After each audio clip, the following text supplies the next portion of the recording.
Oh, well, hope you all enjoyed lunch. I did. Food, joyful. Hi, everyone. My name is Ahmed Imran. I am a fourth-year college student with Seneca College, just about to graduate. And I'm going to talk to you about an event I've been going to for twice now, each or annually. It's C3x. It was an amazing experience for me, and it was an amazing experience for my colleagues, coworkers, and my classmates. And I hope it can inspire all of you to join in some way, shape, or form. So in 2018, that was when we were introduced to the odd topic of C3x, what the event was, and we were like, yeah, let's go, let's have fun. And my professor goes, no, let's not just have fun, let's win. So with that goal in mind, we went on 2018 to George Brown. There are all of us. There I am, my goofy little face. Morning, bright early morning of like a Wednesday at C3x 2018 Genesis.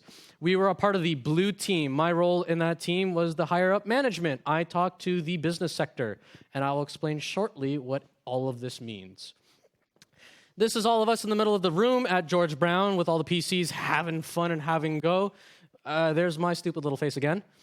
And there's all my amazing classmates. We had an absolute blast going at the machines, trying to defend them, trying to, rid the red team of their prized flags and all their malware. And then this year, I was not a blue team. I couldn't afford to do it, sadly. I had too much of a priority, but I still wanted to make an attempt. I wanted to be there, and I wanted to help advance the event in any way, shape, or form. So I joined the white team at C3x, and it was an absolute blast. Almost in every way, shape, or form did it just get bigger and better. All right, so as you can see here, this right here are the beautiful, lovely faces on the red team going at it, having fun. Oh man, they had so much fun doing practically nothing. the blue team basically, yeah, see, these guys are laughing. The blue team basically did it to themselves. It was hilarious. Right there is Alan, I can't say his last name, and Laylee. They were amazing people that I got to work with, got to know, sitting next to the registration board at C3x.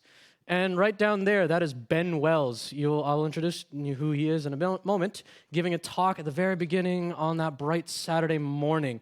It was a lot of energy, even though we were all still trying to wake up with a bunch of coffee and espresso. But still, you could feel like how ready and prepared the students were going to be. They had all this game face of like, I'm ready.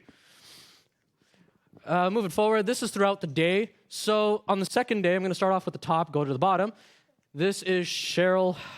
She gave a wonderful keynote speak on the Diana Initiative. For those of you that don't know about the Diana Initiative, I would implore you to go on Google and look at it and get some more information on it. It is a wonderful, wonderful thing, and I implore you to support it in any way, shape, or form you can. Moving on, this is Fanshawe College students being interviewed by the white team for business injects. Get to that in a moment, further down the line. Here we have Seneca College themselves being injected by the white team in a boardroom.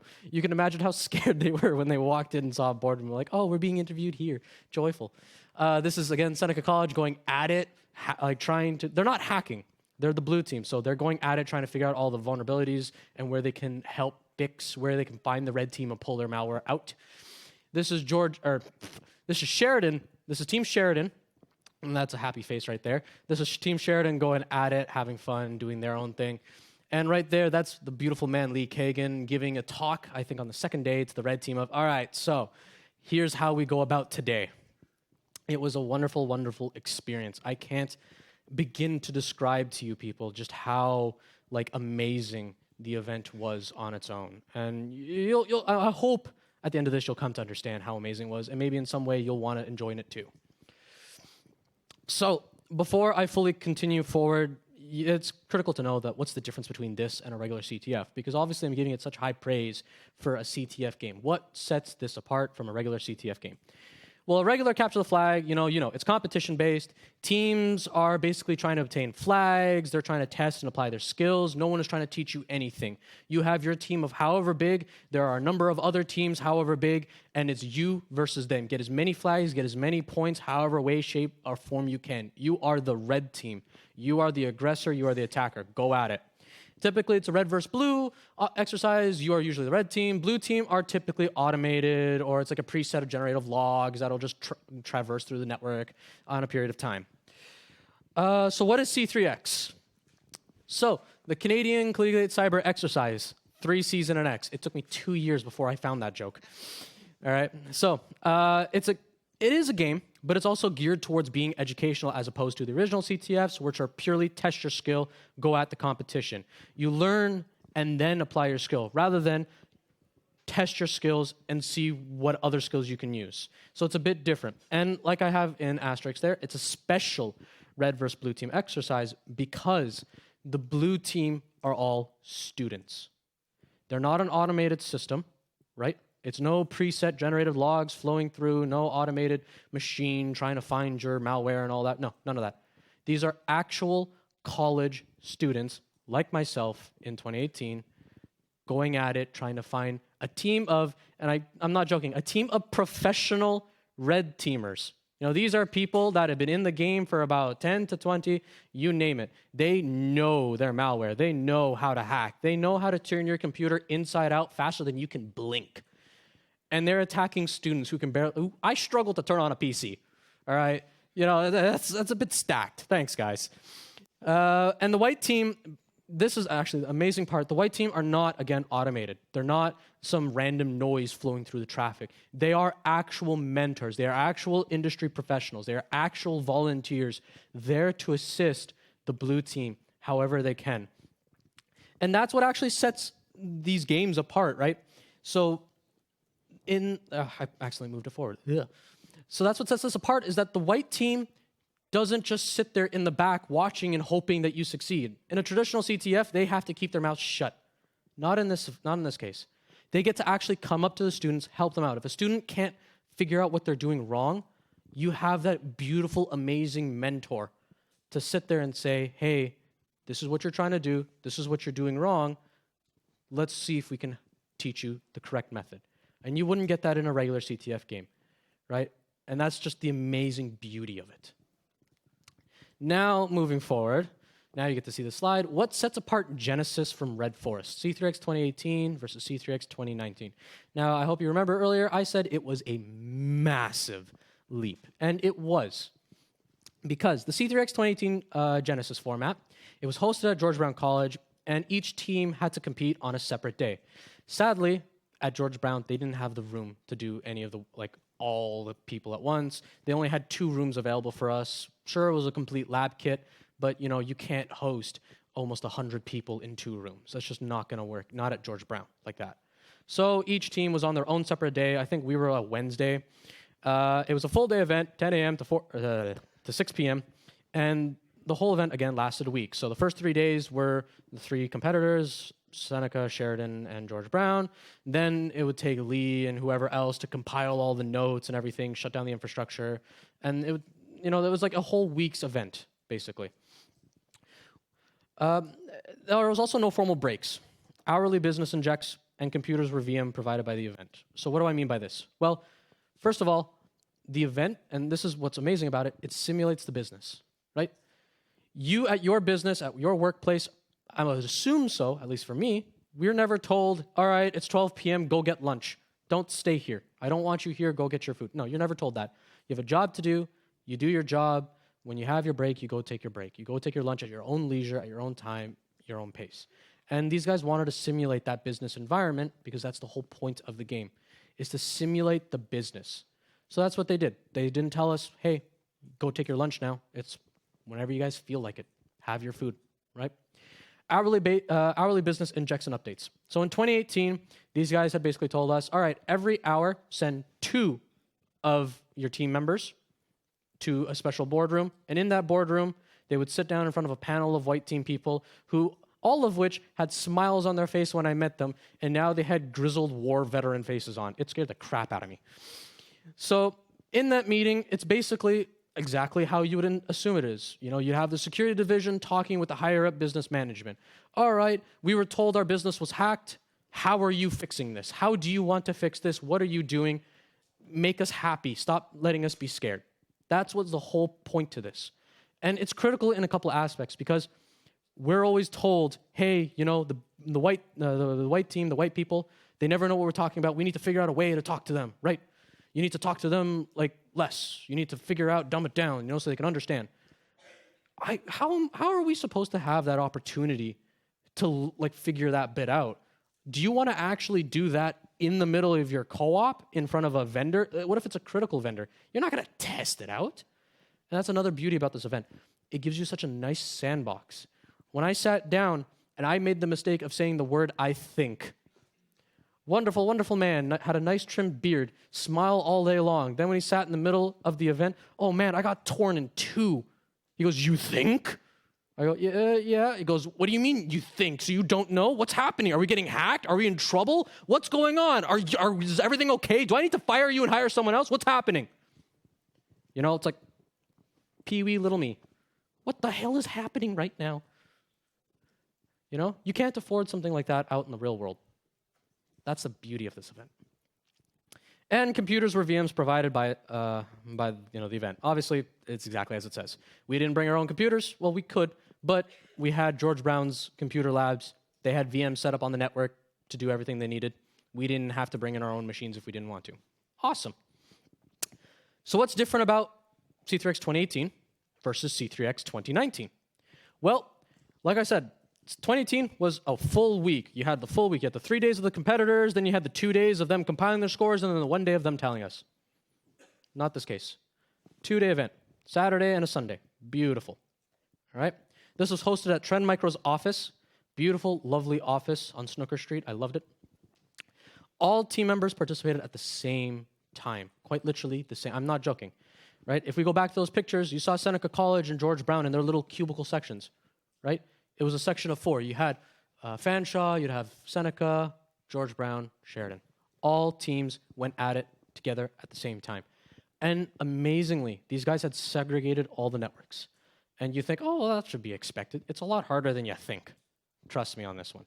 With the amount of issues that went on, the fact that the whole game didn't come crumbling down, you can only give praise. All right? And the red team were segregated as well. So why am I saying the red team as well? Well, last year, they had a full panel of, like, what was it, 20 red team people attacking a set of 20 students. You can imagine how many times they broke into us in the blink of an eye.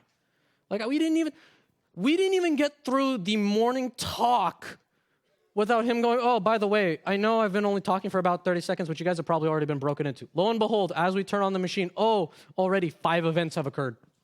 Oh, joyful. What was different about this year?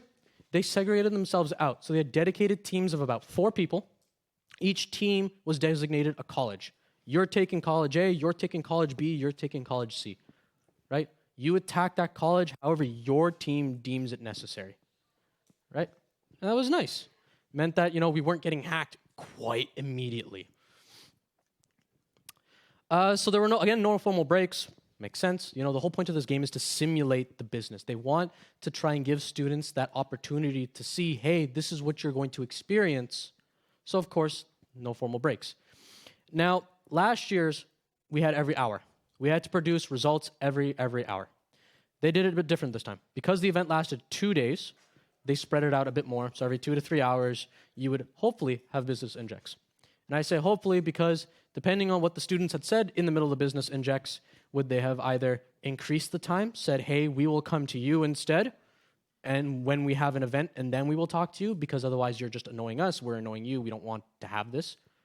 Or in one student's mistake, and he goes, I want to be as accommodating as possible to you people. We will come to you every half hour. Yeah, a couple of you are chuckling and shaking your head. Yeah, it was not a smart idea. But, that's the beauty of this event. Say something, right or wrong, nothing bad happens. And at the end of the result, you learn from it. He learned the mistake of, sure, it's nice to be accommodating, but at the same time, if you're too accommodating, you can't do your own work. You need time as an incident responder to be able to produce the results. And not only just produce them, but you have to verify the results too. You can't just pull something out of a hat and say, yeah, it's a bunny, and you pulled out a parrot. Right? You got to verify that what you're pulling out. And participants use their own laptops. So a sleep up from last year, majority of the infrastructure. Last year, we had a couple services on the cloud. This year, a lot of the services were on the cloud, which meant that students could access it via the Wi-Fi if they wanted to. Obviously, it was not recommended. It's the Wi-Fi. Easier if you're just on the Ethernet, but still, you could if you wanted to. And that's the beauty of it. This game had just gone from something small, simple idea to much larger and much better. So let's go through it. So what did I like about this? Well, first of all, they were really, really, really accommodating to the issues. Again, it was like about 10 to 12 people that made the infrastructure. You know, there are going to be issues. They can't exactly test the infrastructure. You can't just walk into Trend Micro and say, hey, we're going to shut down Trend Micro. We're going to set up our infrastructure and do what we need to do to test out the game. You can't do that. They're a business, right? So the fact that there were issues and they were accommodating to it immediately was a really good thing to have. You know, you don't want to be sitting in the middle of a competition or a learning exercise and, you know, you can't connect to the machine that you really need to be connected to, right, of no fault of your own. And then the organizer says, oh, well, whatever, what can you do, right? So that was amazing to have. Obviously, the services infrastructure was on the cloud. That was a huge leap. It helped a ton because it cut back on costs, it cut back on hardware, cut back on physicality. We didn't have wires running everywhere. Obviously, we did have wires to some degree, but comparative to C3x 2018 versus 2019, you know, there wasn't a giant bundle just rolling across and they had to say, hey, watch your step every time. Industry professionals and mentors are allowed to help and teach. Again, that's the beauty of it all, right? If you're a professional, you're a teacher, and you're seeing one of your students struggling, in a traditional CTF, if you walked even near the student, they'd probably kick you out. Not at C3x, right? If you see your student struggling and you walk over to help, they'll look at it, smile, and say, keep going. Keep helping them. Because it's a learning exercise. It's meant for them to learn and for you to learn as well, right? Red and blue teams are allowed to converse, right? Most CTFs, teams are probably segregated and no one ever talks to each other, right? You don't want information to be given out. You don't want any of your tactics and all that. No, none of that. It's a learning exercise. You might think of pathway A. I think of pathway B, right? So because of that, there are two different pathways. Why wouldn't you want to know that both exist, right? Why wouldn't you rather know that? Why wouldn't you rather know that maybe your method isn't the best method? What if there's a better method given the situation? But you were so tunnel focused on your method that you didn't realize. And that's something that comes out of C3x. You know, you learn. You get to see the way people think. You know, you don't just go in with your own skill set and hope it stands the test of time. And then on the way out, you go, why didn't it work? That doesn't happen there. You get to walk in with no skill in some cases and walk out with skill. It's amazing. The pregame information conference, there's a reason why I put it up there. Because it was generally well done. Students were able to have information. It was quite well organized. They were being as accommodating as possible, trying to put it on the web. They made videos, right? Even in 2018, they made like a Google Docs with all the information of it. They had pictures of diagrams of the infrastructure. They had a slideshow of what students are going to be doing, how they're going to be doing things, what they recommend doing, right? If you're in a regular CTF event, you're going in blind. Sure, to some degree, that's fine. But at the same time, they don't really tell you much else other than, yeah, don't attack this, this, this. They don't tell you the rest of the rules sometimes. And that was the beauty of it. These guys were on top of making sure you knew everything so that if any issues did come up, it was about the rules, not, I didn't know I couldn't do this. The game time and format, there's a reason, again, why I put it up there. It was beautiful. Over the weekend, didn't have to worry about work. Half the people had jobs, right? Half the students. They could come in nicely, didn't have to work, right? They can enjoy their weekend at a really fun 2-day event with a bunch of industry professionals, all like-minded, all doing the same thing. It was amazing. And that just leads me and dovetails me into my last point, the atmosphere. Oh my God, you have no idea how amazing it was to be in there. I was sheltered most of my life growing up. I didn't get to spend time with my little friends in middle school and elementary school. I didn't do any of that. My interest lied in computers, hardware, and having fun with hockey. Sure, hockey could have been a thing, but the issue is that there were so many cars in my neighborhood, I couldn't actually walk into my street. So I was stuck with computers and hardware. But none of my friends enjoyed that stuff. So my atmosphere was so dovetailed in that when I came to this event, and I've gone to a couple events before too, you know, but they were just like people that just didn't really care. People were like, yeah, whatever. This place was so welcoming, so happy, you know. If you saw a student panicking, you'd have a bunch of people walk over and console them, maybe make a crack a couple joke or two, right? Instead of someone walking by goes, oh, he's one of the competitors. Good luck to him. It was amazing. And there were two key things that, you know, I learned out of it, right? The first is teamwork. We, in 2018, I did have a shouting match. I had a shouting match with one of my teammates. What can you do? You know, it's one of those moments of the way that I work, my work ethic, the way that my brain thinks and tries to move along was different from him. So when he wanted one thing done, but I didn't want him to do it, we had a shouting match, right? And then afterwards, and that's the beauty of this event, afterwards I said, okay, how do I fix this? What do I do? Right? Obviously, there were two things happening to me. One, I was really stressed. I was high-strung. I just had a shouting match with all my teammates. No one was listening. I was frustrated. I just wanted to get out. They showed me ways to just calm down, decompress, enjoy the moment. You know? Have a tiny little inner yoga session. I don't do yoga. Don't ask. But that's the beauty of it all. They showed me how I can decompress. And then he didn't just leave it at that. He showed me how to deal with it. Right? He showed me, okay, great, you are on two separate wavelengths. But here's the thing, you're both wavelengths. You both can go to it, right? You both want the same thing. You both want to go to the receiver, right? So compromise, right? Work together. Don't try to get along with him as friends. Get along with him as a coworker. Work with him, not against him, you know? And if this was a red team event, traditional CTF, I don't think I would have been given that opportunity. I don't think anyone would have set aside a solid 15 minutes of his precious time to tell me how to calm myself down. Right? And then the communication. Now, there are three types of ways that I learned to communicate. Obviously, the first one, teammates, right? If you can't talk with them properly, just get along with them to the point that you both can do your job. The second is to the business sector. We're always told in college, right, and starting off, and nowadays most people are even telling grizzled veterans, you know, hey, the business understands nothing of what you say, so dumb it down. How are you supposed to know how to do that, right? If today you were telling someone the highly technical details, and tomorrow he says, I have no idea what you were talking about, can you re-explain it to me? How are you supposed to know to lower the skill gap so that he can understand it to the fundamentals, right? That he can understand what you want while he's still getting what he wants, right? And that's the beauty of it all. That's what the whole point of the business injects were, right? When I sat down, right, a lot of the students, I even did this too. We talked about IPs, right? Oh, we found this IP, 1.1.5. Whatever, number, right? The business sector's not going to know what that means. Great, it's a bunch of numbers and dots. Any more Morse code you got for me? Right? But then, a little bit after, we changed our way. We were told, oh, they don't understand. What's a different way you can phrase this? Right? That IP address was a pipeline that the red team was using through our Apache service. Right? Now, obviously, we had told them, oh, there was this address pinning to this, just do this. The guy just looked at us, gave a blank face, and goes, huh? When we went back the second time after fixing it, he goes, yeah, so you were saying mumbo jumbo. Well, what do you want? We go, so this was a pipeline, you know? This was an extra guy trying to take our information. He opened up extra internet access and was coming in through there.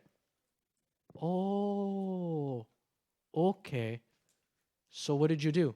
Well, we closed it, right? And we put security measures to stop it from happening again. Oh, okay. That's a lot simpler than saying, yeah, so we have IP address 1.1.5.5 coming in on port 443. We think it's a malicious actor. We're going to block off the port, put a couple proxies in the way, and then hopefully we can divert their traffic over to a honeypot. Half of you are looking at me going, oh, that makes sense. Other half are probably going to sit there and go, what? And that was the point, right? You learn to communicate. That way you both get what you want. And another beautiful thing was the tech sector too. Yeah, you're both technically inclined, right? But the thing is that not all the time can you, in your tech sector, talk about what you know. Personally, I'm a programmer.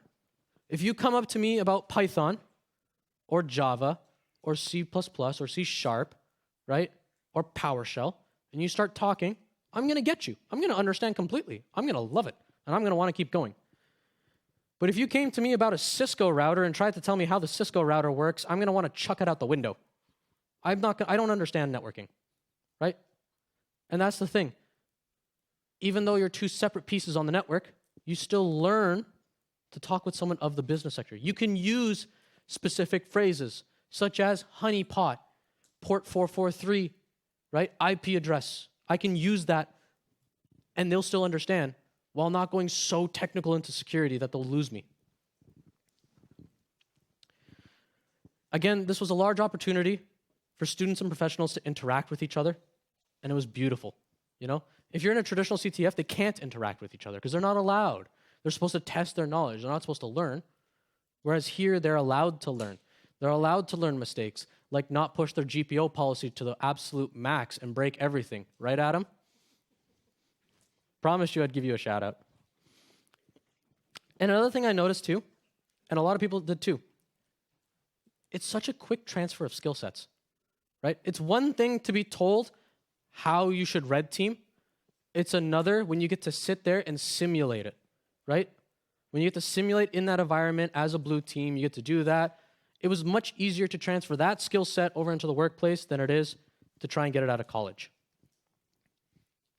Now, obviously, there were some things that needed to be fixed. Like, for 2018, it was more competition-based. 2019, it had a mixture of both, which didn't work too well. But, you know, the amazing part of Ben and Lee, they realized that it needed to have more of both, but more educational, right? So that's one good thing. And another thing is better infrastructure management. Obviously, it's all really, really hard for them. But if they can figure out how to work with the infrastructure better, how to make it so that it doesn't break 2 seconds in, and to be able to roll back a lot of the changes that students make and fix a lot of the changes and net routings and blah, blah, blah, blah, blah. I see this competition quite literally standing alongside Black Hat, Sector, you know, DEF CON. And how amazing would that be? A Canadian event, not a US, Canadian event, standing toe-to-toe, and it's an educational exercise pumping out more industry professionals. That's my time, folks. Thank you very much for listening to me. Enjoy the rest of Bsides.